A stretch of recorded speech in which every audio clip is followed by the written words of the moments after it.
Ju përshëndes të gjithëve, do të jemi së bashku në këtë edicion informativ me mua, Ernilda Luzi. Kryeqyteti pritet të ketë një bypass të ri që do të lidhë drejt për drejt autostradën Durrës-Tiranë me atë Tiranë-Elbasan, duke shmangur hyrjen në kryeqytet.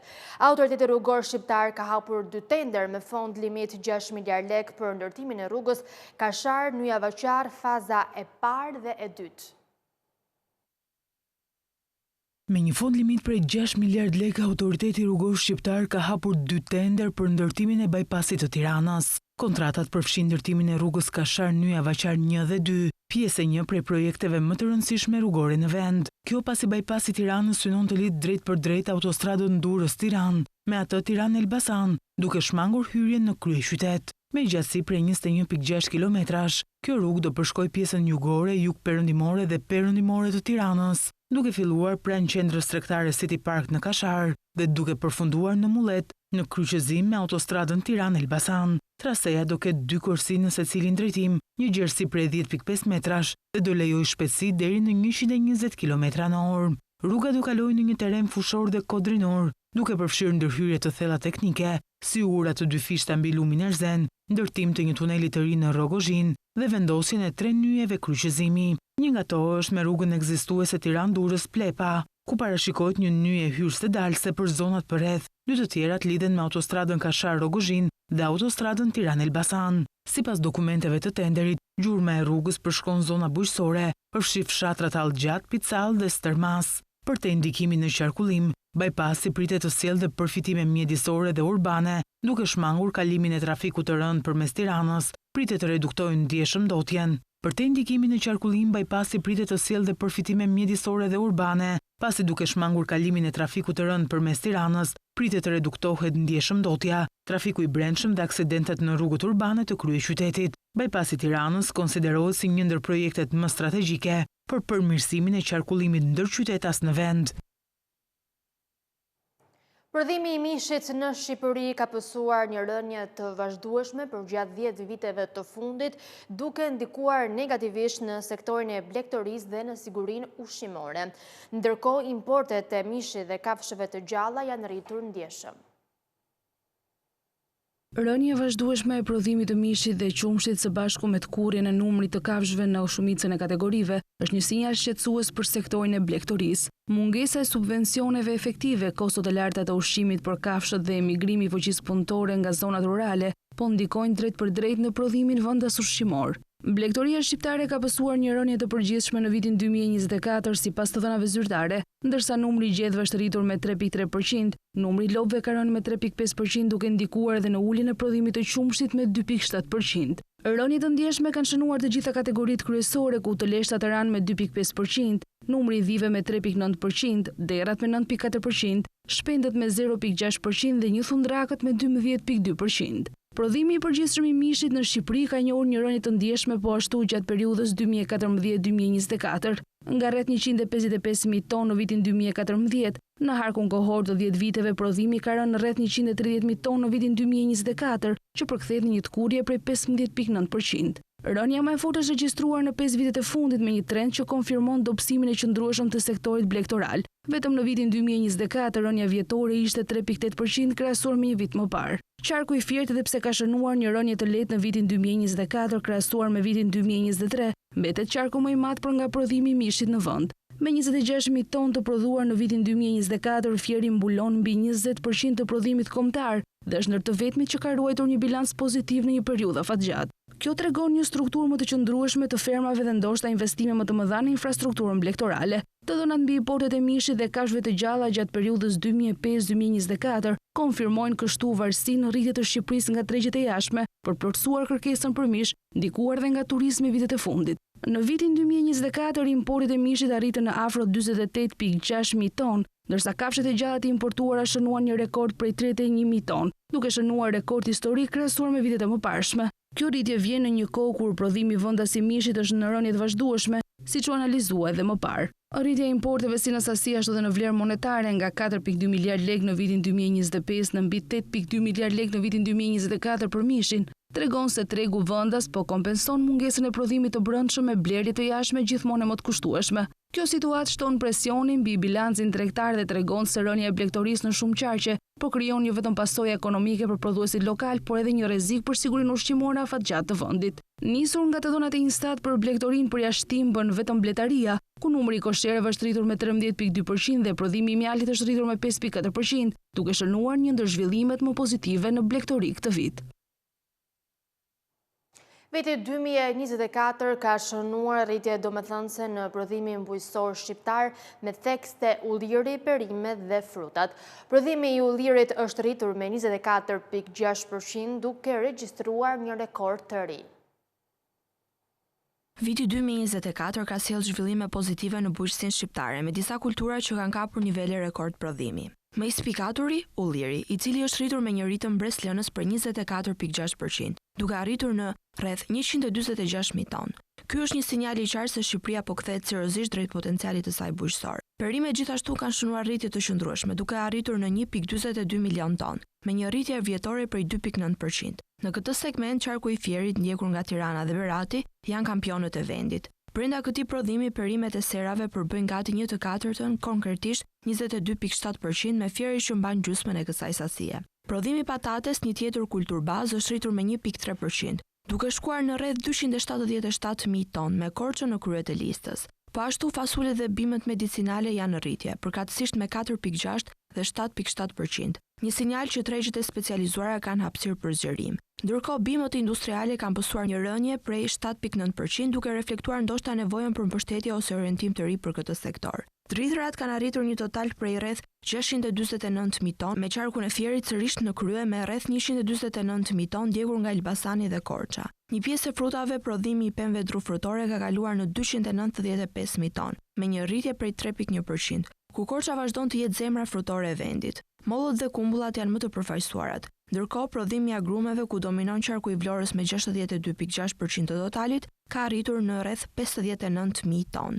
Pavarësisht se bujqësia është një sektor me ndikim të rëndësishëm në ekonomi, por gjithmonë qëndron në fund të listës për shumë tregues statistikor, duket se ky vit ka treguar qartë se ferma shqiptare është në lëvizje me potencial të fortë për eksport dhe zhvillim të tregjeve të brendshme. Nëse mbështetja politike dhe infrastruktura vijon, ky ritëm mund të jetë vetëm fillimi i një kapitulli të ri për bujqësinë shqiptare. Shqipëria po prodhon më pak qumësht, ndërsa importi i qumshtit pluhur është në rritje.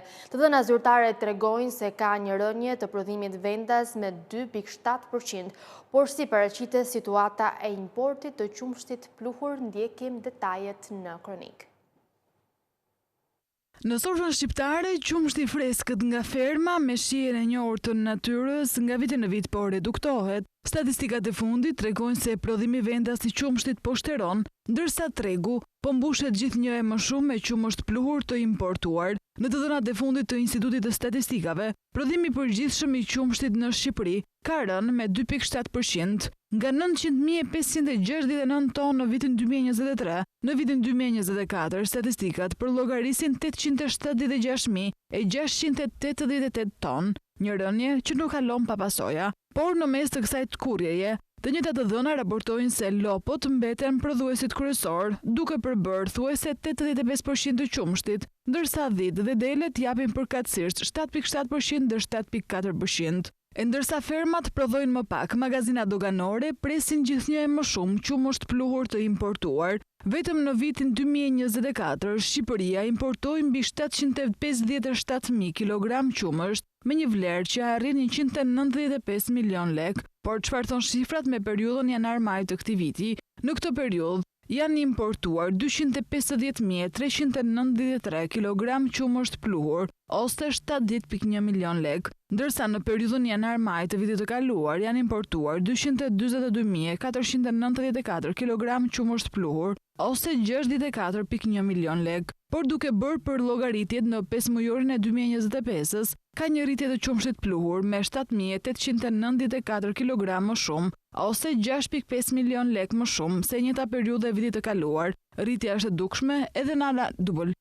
është e dukshme edhe në analizën e këtij viti. Kjo disbalancë mes asaj që prodhojmë dhe asaj që sjellim nga jashtë hedh dritë mbi një sektor që po përballet me sfida të mëdha si uljen e numrit të krerëve, kostot në rritje, mungesën e subvencioneve të qëndrueshme si dhe braktisjen e bujqësisë nga të rinjt.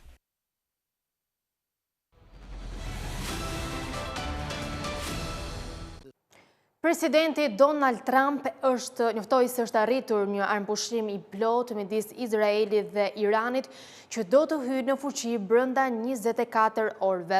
Megjithatë, burimet zyrtare iraniane ende nuk e kanë konfirmuar publikisht marrëveshjen e arritur. Presidenti i Shteteve të Bashkuara Donald Trump njoftoi se një armpushim i plotë dhe total midis Izraelit dhe Iranit ishte arritur plotësisht. Trump tha se armpushimi pritet të fillojë në orët në vijim pasi të dy vendet të përfundojnë misionet e tyre në zhvillime sipër. Presidenti amerikan njoftoi në një postim në platformën e tij të mediave sociale Truth se ndërprerja e luftimeve do të zbatohet në faza gjatë 24 orëve. Ai shtoi gjithashtu se sapo të përfundojë, kjo do të shënojë një fund zyrtar të luftës 12 ditore. Irani do të fillojë armpushimin dhe pas 12 orësh, Izraeli do të ndërpres luftimet. Pas 24 orësh një fund zyrtar i luftës 12 ditore do të përshëndetet nga bota, shkroi Trump. Presidenti 47 amerikan vuri në duke se secila palë duhet të mbetet paqësore dhe respektuese gjatë fazës së armpushimit të njëra tjetrës, duke theksuar se gjithçka duhet të funksionojë pa probleme. Trump i përgëzoi të dy vendet për arritjen e një marrëveshje për atë që përndryshe do të kishte qenë një luftë që mund të kishte zgjatur me vite dhe do të kishte shkatruar gjithlindjen e mesme. Zoti e bekoft Izraelin, Zoti e bekoft Iranin, Zoti e bekoft lindjen e mesme dhe Shtetet e Bashkuara të Amerikës dhe Zoti e bekoft botën, shkroi Trump.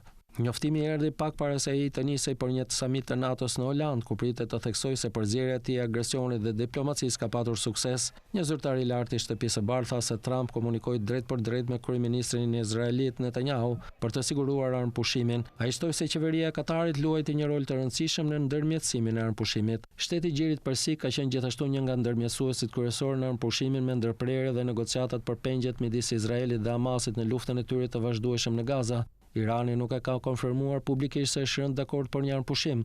Në një postim në rrjetin social X, ministri i jashtëm deklaroi se aktualisht nuk ka asnjë marrëveshje për ndonjë armpushim ose ndërprerje të operacioneve ushtarake. Kreu i NATO-s Mark Rutte shpreh se objektivi për të rritur shpenzimet e mbrojtjes me 5% është një hap gjigant për aleancën. Sipas tij, ky objektiv është i nevojshëm për të përballuar kërcënimet e së ardhmes, veçanërisht nga Rusia. Objektivi i NATO-s për të zgjeruar shpenzimet e mbrojtjes do të shohë aleatët të financojnë një rritje 5 fish të aftësive të mbrojtjes ajrore, blerjen e mira tankeve dhe automjeteve të blinduara dhe miliona municioneve, deklaroi kreu i aleancës Mark Rutte. Udhëheqësit nga 32 vende aleate pritet të nënshkruajnë një objektiv të ri të shpenzimeve të mbrojtjes prej 5% të prodhimit të brendshëm bruto, më shumë se 2 fish i nivelit prej 2% të rënë dakord në vitin 2014. Rutte e përshkroi rritjen si një hap gjigant që është ambicioz, historik dhe themelor për të siguruar të ardhmen tonë, që do të çojë në një aleancë më të fortë, më të drejtë dhe më vdekjeprurse. Mjedis hyjnë e sigurisë ka ndryshuar, tha ai, duke shtuar se nëse aleanca nuk rrit shpenzimet dhe prodhimin, parandalimi i saj nuk do të jetë mjaftueshëm i fortë brenda pak vitesh, kur Rusia mund të ketë mjetet për të sulmuar një vend tjetër europian. Objektivi do të ndahet në dy pjesë. 3.5% e prodhimit të brendshëm bruto do të shkojë për shpenzimet kryesore ushtarake, që përfshin pajisjet, ndërsa 1.5% shtesë do të shkojnë për investime për të rritur lëvizshmërinë e trupave, sigurinë kibernetike si dhe rezistencën ndaj kërcënimeve hibride. Lista e plotë që u nënshtrua negociatave të vështira midis aleatëve me një marrëveshje të arritur të njëjtën e kaluar, megjithatë do të mbetet e klasifikuar. Aleatët do të duhet të kenë arritur objektivin deri në vitin 2035. Një rishikim i shpenzimeve dhe aftësive që i nevojiten secili shtet do të mbahet në vitin 2029. Rutte tha se ky rishikim dhe fakti që aleatët do të duhet të paraqesin raporte vjetore është një ndryshim i madh nga premtimi i mëparshëm për të angazhuar 2% të prodhimit të brendshëm bruto, të cilin shumë aleatë nuk e arritën deri këtë vit pas kritikave të ashpra dhe kërcënimeve të fshehura nga administrata e re amerikane. Ai gjithashtu tha se aleatët, të cilët përfshin Shqipërinë, Kanadan, 23 vende të Bashkimit Evropian, Islandën, Malinezin, Maqedoninë e Veriut, Norvegjin, Turqinë, Mbretërinë e Bashkuar dhe Shtetet e Bashkuara të Amerikës, do të kenë fleksibilitet për të përcaktuar rrugën e tyre të angazhimeve ndaj NATO-s. Pandemia ka ndryshuar rrënjësisht modelet tradicionale të punësimit në Evropë dhe jo vetëm. Puna nga shtëpia është bërë normë në shumë shtete të kontinentit, edhe pse disa ende hasin vështirësi për ta praktikuar atë. Përhapja e punës nga shtëpia ndryshon ndjeshmën përgjatë Evropës e lidhur me faktor kulturor dhe ekonomik. Mbretëria e Bashkuar ka shkallën më të lartë të punës në distancë midis 18 vendeve europiane, me punonjësit që punojnë mesatarisht 1.8 ditë në javë nga shtëpia. Duke llogaritur 40 vendet e studiuara, ky total rendit Mbretërinë e Bashkuar në pozicionin e dytë pas Kanadas. Studimi global i marrëveshjeve të punës tregon se trendet e punës në distancë kanë evoluuar që nga pandemia COVID-19. Vala e 4 të anketës e kryer midis nëntorit 2024 dhe shkurtit 2025 mbulon punonjësit me kohë të plotë moshës 20 deri në 64 vjeç që kanë përfunduar arsimin e lartë, ndërsa mesatarja globale e punës në distancë është 1.2 ditë në javë, normat fillojnë nga vetëm 0.5 ditë në javë në Korenë e Jugut deri në 1.9 ditë në Kanada. Disa faktorë mbështesin renditjen e lartë të Mbretërisë së Bashkuar sipas ekonomistëve. Britania vlerësohet shumë për individualizmin kulturor, që është i lidhur fort me rahatin në mjediset autonome të punës, shpjegojnë ata. Mbretëria e Bashkuar përjetoi izolime të gjata dhe të rrepta gjatë pandemisë, duke përshpejtuar miratimin e infrastrukturës dhe normave të punës në distancë. Gjithashtu, tregu i punës është i përqendruar në sektorët e shërbimeve, të tilla si financa, konsulenca dhe media, ku puna në shtëpi mund të jetë një mundësi praktike. Punëtorët britanik kanë zhvilluar preferenca të forta dhe të qëndrueshme për punën hibride, duke dëshiruar zakonisht 2 deri në 3 ditë në javë nga shtëpia, thonë analistët. Në Evropë, Finlanda 1.7 ditë dhe Gjermania 1.6 ditë ndoqën Mbretërinë e Bashkuar në renditje. Puna nga shtëpia është gjithashtu e përhapur në Portugali 1.5 ditë, si dhe në Hungari dhe Holland të dyja 1.4 ditë në javë. Ndërsa punonjësit në Çeki, Itali dhe Suedi punojnë nga shtëpia 1.3 ditë në javë, pak mbi mesatarën globale. Ky ndryshim mes vendeve evropiane vjen për shkak të faktoreve strukturor, kulturor dhe ekonomik. Midis këtyre, parashikuesi më i fuqishëm është individualizmi, një tipar kulturor që thekson autonominë personale, vetbesimin dhe pavarësinë mbi qëllimet kolektive ose mbikëqyrjen, shpjegojnë ekspertët. Gjithashtu, faktorë të tjerë përfshin ashpërsinë dhe kozjetjen e izolimeve të COVID-19, dendësinë e popullsisë dhe strukturën industriale të secilës ekonomi. Për shembull, vendet e zhvilluar në sektor si IT-ja dhe financat janë në një pozicion më të mirë për të mbështetur modelet hibride, po ashtu edhe shtetet me popullsi të dendur, pjesërisht për shkak të udhëtimeve më të gjata. Greqia raporton shkallën më të ulët të punës në shtëpi në Evropë me vetëm 0.6 ditë në javë. Sipas ekspertëve, kjo vjen pasi ekonomia greke mbështetet shumë në sektor si turizmi, shitja me pakizë dhe mikpritja, vende pune që përgjithsisht kërkojnë prani fizike. Kompanitë e minjerave në Afrikën Perëndimore përdorin dron dhe teknologji të avancuar për të zbuluar dhe ndaluar minatorët informal. Rritja e çmimeve të arit ka shtuar aktivitetin ilegal, duke shkaktuar përplasje të mëdha në këtë sektor. Ndërsa dielli i pasdites perëndon mbi minjerën e arit në Ganën Jug Perëndimore, 3 burra lëshon një dron, kamerat e të cilës skanojnë sipërfaqen e gjelbër prej 210 km². Droni vuri re diçka të pazakontë dhe brenda 20 minutash një ekip prej 15 personash duke përfshirë policë të armatosur mbërriti në vendngjarje. Ata zbuluan rroba të braktisura, llogore të sapo hapura dhe pajisje me spellqeve të ujit të kontaminuar me mërkur dhe cianur. Pajisjet ishin lënë pas nga minatorët informal, të cilët operojnë në periferi të shumë prej sipërmarrjeve zyrtare të minjerave të kontinentit, duke vënë në rrezik shëndetin e tyre, mjedisin dhe fitimet të operatorit zyrtar të minjerës.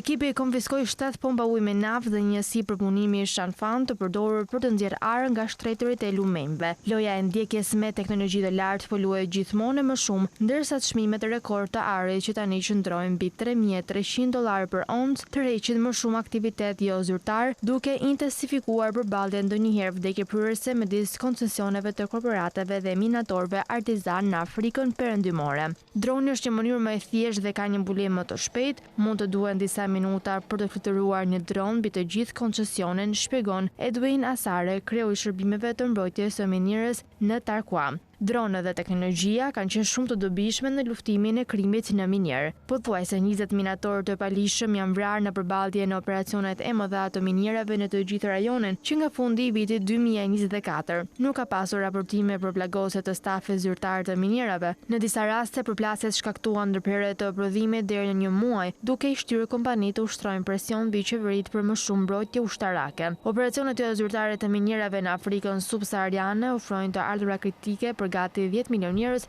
sipas një raporti të Kombeve të Bashkuara në maj. Në Afrikën Perëndimore 3 deri në 5 milion njerëz varen nga minierat e parregullta, duke përbërë afërsisht 30% të prodhimit të arit, tregojnë të dhënat e tjera të industrisë. Këtë shërbejnë si shpëtim ekonomik në një rajon me pak mundësi formale punësimi. Shumë banorë u rritën duke nxjerrë ar në zonat e tyre. Me metoda të thjeshta dhe tradicionale, ata fituan të ardhura shtesë derisa mboritën minatorët e korporatave, duke i zhvendosur nga komunitetet e tyre dhe duke premtuar vende pune dhe zhvillim të shpejt. Ghana humbi më shumë se 29 ton metrik ar nga kontrabanda midis viteve 2019 dhe 2023.